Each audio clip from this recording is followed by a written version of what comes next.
ಓಂ ನಮಃ ಶಿವಾಯ. ವೀಕ್ಷಕರೇ, ಇವತ್ತು ಅತ್ಯಂತ ಶಕ್ತಿಶಾಲಿಯಾದ ಉಲ್ಟಾ ಮಂತ್ರ, ವಾಮಾಚಾರಕ್ಕೆ, ಮಾಟ ಮಂತ್ರಕ್ಕೆ ಉಲ್ಟಾ ಹೊಡೆಸುವ ಮಂತ್ರವನ್ನ ನಾನು ನಿಮಗೆ ತಿಳಿಸ್ತಾ ಇದ್ದೇನೆ. ಗಮನವಿಟ್ಟು ಕೇಳಿ, ವಿಡಿಯೋವನ್ನ ಎಲ್ಲೂ ಸ್ಕಿಪ್ ಮಾಡದೆ ಸಂಪೂರ್ಣವಾಗಿ ನೋಡಿ. ಮೊದಲು ಮಂತ್ರ ಹೇಳ್ಬಿಡ್ತೇನೆ, ಕೇಳ್ಬಿಡಿ. ಓಂ आम ह्रीम क्रोम एक तो सरयो सोलराय मोरो वटवल कोरो जाय खाय खाय पड़े भार जे करे ते मरे उलट विद्या ताही पर परे शब्द साचा पिंड काचा तो वीर हनुमान का मंत्र साचा पुरो मंत्र ईश्वर उवाचा हम हनुमते रुद्रात्मकाय हुम फट हम हनुमते रुद्रात्मकाय हुम फट हम हनुमते रुद्रात्मकाय हुम फट. ಮತ್ತೊಮ್ಮೆ ಹೇಳ್ತೇನೆ.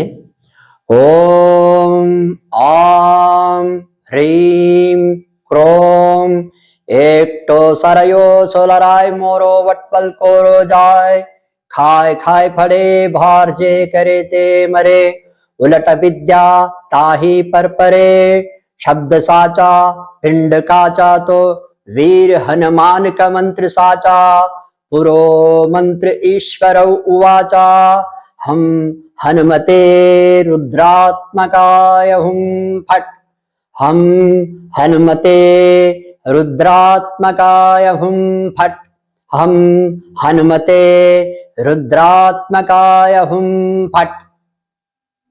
ನೋಡಿ, ಈ ಮಂತ್ರವನ್ನ ಶ್ರೀ ಭೀಮಯ್ಯ ತಾತ ಗುರುಗಳು, ನನ್ನ ಗುರುಗಳು ನನಗೆ ಹೇಳಿಕೊಟ್ಟಿದ್ರು. ನಾನು ವರ್ಷಗಟ್ಲೆ ಮಾಡಿದೆ. ಹಾಗೆಯೇ ನೀವು ವರ್ಷಗಟ್ಲೆ ಮಾಡಿದ್ರೆ ನಿಮ್ಮ ಶತ್ರುಗಳು ನಿಮಗೆ ಮಾಟ ಮಂತ್ರ ಮಾಡಿಸುವುದನ್ನ ಬಿಡ್ತಾರೆ. ಹಿಂದಿನ ವಿಡಿಯೋದಲ್ಲಿ ತಿಳಿಸಿದ ಹಾಗೆ ಈ ಏನು ಮಂತ್ರವನ್ನ ಈಶ್ವರ, ಸಾಕ್ಷಾತ್ ಭಗವಂತ ಈಶ್ವರನೇ ಹೇಳಿದ್ದಾನೆ. ಶಬ್ದ ಸಾಚಾ पिंड काचा तो वीर ಹನುಮಾನ್ ಕ ಮಂತ್ರ ಸಾಚಾ.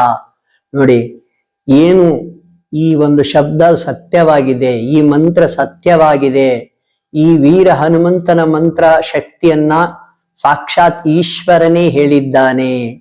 ಏನು ಮಾಟ ಮಂತ್ರ ಮಾಡಿದ್ದಾರೆ ಅವರಿಗೆ ಹೋಗಿ ಉಲ್ಟಾ ಹೊಡಿತದೆ ಅಂತಂದೇಳಿ ಭಗವಂತನೇ ಹೇಳ್ತಾನೆ. ನೋಡಿ, ಈ ಮಂತ್ರವನ್ನ ಕೇಳ್ತಾ ಏನು ಆಚರಣೆ ಮಾಡ್ಬೇಕಂದ್ರೆ, ಒಂದಿಷ್ಟು ಬಿಳಿ ಸಾಸಿವೆ ತಂದ್ಬಿಡಿ. ಬಿಳಿ ಸಾಸಿವೆ ಸಿಗುತ್ತೆ ಅಂಗಡಿಲಿ, ಕಪ್ಪು ಸಾಸಿವೆ ಅಲ್ಲ, ಬಿಳಿ ಸಾಸಿವೆ. ಅದನ್ನ ತಂದ್ಬಿಟ್ಟು ಕಲ್ಲು ಉಪ್ಪಿನ ಜೊತೆಗೆ ಮಿಶ್ರಣ ಮಾಡಿಬಿಡಿ. ಹೆಚ್ಚು ಕಡಿಮೆ ಅದು ಅರ್ಧ ಇರಲಿ, ಇದು ಅರ್ಧ ಇರಲಿ, ಸಮ ಪ್ರಮಾಣದಲ್ಲಿ ಮಿಶ್ರಣ ಮಾಡಿ ಎಡಗೈಯಲ್ಲಿ ಒಂದು ಚಿಟಿಕೆ ಈ ಮಿಶ್ರಣವನ್ನು ತಗೊಳ್ಕೊಳ್ಳಿ.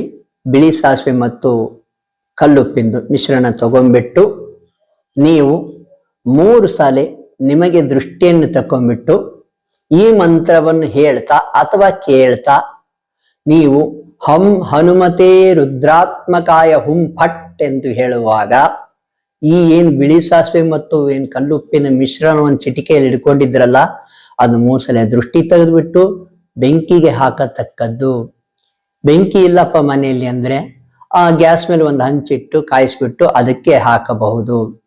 1 ಸಲ ಮಾಡಿದ್ರಲ್ಲ, ಪ್ರತಿನಿತ್ಯವೂ ಏನು ಮಾಡುವಾಗ ಏನು 3 ಸಲ ದೃಷ್ಟಿ ತೆಗಿರಿ ಒಗೆರಿ, ಮತ್ತೆ 3 ಸಲ ದೃಷ್ಟಿ ತೆಗಿರಿ ಒಗೆರಿ, ಮತ್ತೆ 3 ಸಲ ದೃಷ್ಟಿ ತೆಗಿರಿ ಒಗೆರಿ.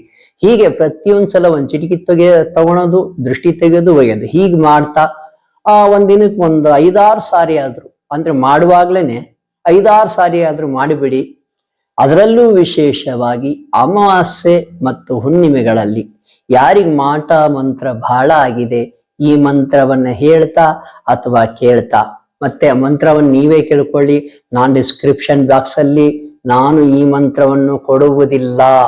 ತಿರ್ಗಾ ಮರ್ಗ ನೀವೇ ಕೇಳ್ಕೊಂಡ್ಬಿಟ್ಟು ನೀವೇ ಬರ್ಕೊಂಡ್ಬಿಟ್ಟು ಕಲಿಯತಕ್ಕದ್ದು.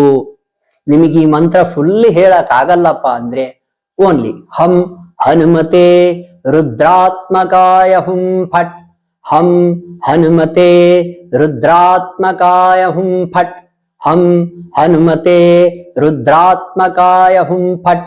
ಇಷ್ಟನ್ನಾದರೂ ಹೇಳಿಕೊಂಡು ಬಿಳಿ ಸಾಸಿವೆ ಕಲ್ಲುಪ್ಪಿನ ಮಿಶ್ರಣವನ್ನ ಎಡಗೈಯಲ್ಲಿ ಚಿಟಿಕೆಯಲ್ಲಿ ಹಿಡ್ಕೊಂಡು ದೃಷ್ಟಿ ತೆಗೆದು ಅಮಾವಾಸ್ಯೆ ಮತ್ತು ಹುಣ್ಣಿಮೆಗಳಲ್ಲಿ ಮಿನಿಮಮ್ ಒಂದು 10-15 ನಿಮಿಷ ಆದ್ರೂ ತಿರ್ಗಾ ಮರ್ಗ ತೆಗೀರಿ, ಬೆಂಕಿಗೆ ಹಾಕ್ತಾ ಇರಿ ಅಥವಾ ಕಾದ ಹಂಚಿಗೆ ಹಾಕ್ತಾ ಇರಿ. ಅದು ಸುಡ್ತಾ ಇರುತ್ತೆ ನೋಡಿ, ವಿಶೇಷವಾಗಿ ಪಟ ಪಟ ಅಂತ ಸಿಡಿಯುತ್ತೆ. ಅದಕ್ಕಿಂತಲೂ ವಿಶೇಷ ಇಂಪಾರ್ಟೆಂಟ್ ಏನಪ್ಪಾ ಅಂತಂದ್ರೆ ಕೆಟ್ಟ ವಾಸನೆ ಬರುತ್ತೆ. ನಿಮ್ಮ ಮನೆಯಲ್ಲಿ ಎಲ್ಲರಿಗೂ ಮಾಡ್ಕೊಳ್ಳಿ ಈ ದೃಷ್ಟಿ ತೆಗೆಯೋದನ್ನ. ಎಷ್ಟು ಕೆಟ್ಟ ವಾಸನೆ ಹೆಚ್ಚು ಬರುತ್ತೋ ಅಷ್ಟು ಹೆಚ್ಚು ಮಾಟ ಮಂತ್ರದ ಎಫೆಕ್ಟ್ ನಿಮ್ಮ ಮೇಲೆ ಇದೆ ಅಂತ ಅರ್ಥ. ಕಡಿಮೆ ವಾಸನೆ ಬಂದ್ರೆ ಕಡಿಮೆ ಇದೆ ಅಂತ ಅರ್ಥ. ಟೆಸ್ಟ್ ಮಾಡ್ಕೊಳ್ಳಿ, ಬೇಕಾದ್ರೆ ಬೇರೆ ಬೇರೆಯವರಿಗೆ ಬೇರೆ ಬೇರೆ ವಾಸನೆ, ಹೆಚ್ಚು ಕಡಿಮೆ ವಾಸನೆ ಇರುತ್ತೆ, ಟೆಸ್ಟ್ ಮಾಡ್ಕೊಳ್ಳಿ ಬೇಕಾದ್ರೆ. ಈ ಮಂತ್ರವನ್ನು ಮಾತ್ರ ಬಿಡಬೇಡಿ. ಮತ್ತು ಅಷ್ಟೇ ಅಲ್ಲ, ನಿಮ್ಮ ಶತ್ರುಗಳಿಗೆ ಇದನ್ನು ಮಾಡ್ತಾ ಇರೋದು ಗೊತ್ತಾಗೋದು ಬೇಡ. ಇದು ಶತ್ರುನಾಶನ ಮಂತ್ರ ಆಗಿರುತ್ತೆ. ಈ ಮಾಟ ಮಂತ್ರವನ್ನ, ಬ್ಲ್ಯಾಕ್ ಮ್ಯಾಜಿಕ್ ಅನ್ನ ರಿವರ್ಸಲ್ ಹೊಡೆಯುವ ಮಂತ್ರ ಆಗಿದೆ ಇದು. ಮತ್ತೊಮ್ಮೆ ನೀವೇ ಕೇಳ್ಕೊಂಬಿಡಿ. ಹಂ ಹನುಮತೆ ರುದ್ರಾತ್ಮಕಾಯ ಹುಂ ಪಟ್ ಅಂತ ಹೇಳ್ಬಿಟ್ಟು ಆ ದೃಷ್ಟಿ ತೆಗೆದು ಒಗಿತಾ ಇರಿ. ಅಮಾಸೆ ಮತ್ತು ಹುಣ್ಣಿಮೆಗಳಲ್ಲಿ ಹೆಚ್ಚು ಸಮಯ ಮಾಡಿ, ಭಾನುವಾರಗಳಲ್ಲೂ ಮಾಡಿ, ಗುರುವಾರಗಳಲ್ಲೂ ಮಾಡಿ. ಹೀಗೆ ಮಾಡೋದ್ರಿಂದ ಆ ದುಷ್ಟಶಕ್ತಿಗಳು ನಿಮ್ಮನ್ನ ಮೊದಲು ಪ್ರತಿರೋಧ ಒಡ್ತವೆ, ಇನ್ನು ಮಾಡೋದು ಬೇಡ ಅನ್ನೋ ಹಾಗೆ ಬಿಡಿಸ್ತವೆ, ಆಲಸ್ಯವನ್ನು ಕೊಡ್ತವೆ. ಇದರಿಂದ ಏನೂ ಆಗಲ್ಲ ಅನ್ನೋ ಭಾವನೆ ಬರುತ್ತೆ. ಅದನ್ನೆಲ್ಲ ಪಕ್ಕಕ್ಕಿಟ್ಬಿಡಿ. ನಂಬಿಕೆ ಇಟ್ಟು, ಭಗವಂತನಲ್ಲಿ ನಂಬಿಕೆ ಇಟ್ಟು, ಶ್ರೀ ಆಂಜನೇಯ ಸ್ವಾಮಿ ಆಶೀರ್ವಾದ ತಗೊಳ್ಳಿ. ಈ ಮಾಟ ಮಂತ್ರವನ್ನ ನಿವಾರಣೆ ಮಾಡಿಕೊಳ್ಳಿ. ಶತ್ರುಗಳು ಇನ್ನೊಮ್ಮೆ ನಿಮ್ಮ ತಂಟೆಗೆ ಬರಬಾರದು. ಹಾಗೆ ಭಗವಂತ ಪಾಠ ಕಲಿಸುತ್ತಾನೆ. ಇದು ಖಂಡಿತ. ನಂಬಿ ಮಾಡಿ ಗೆಲ್ಲಿರಿ. ಶುಭವಾಗಲಿ.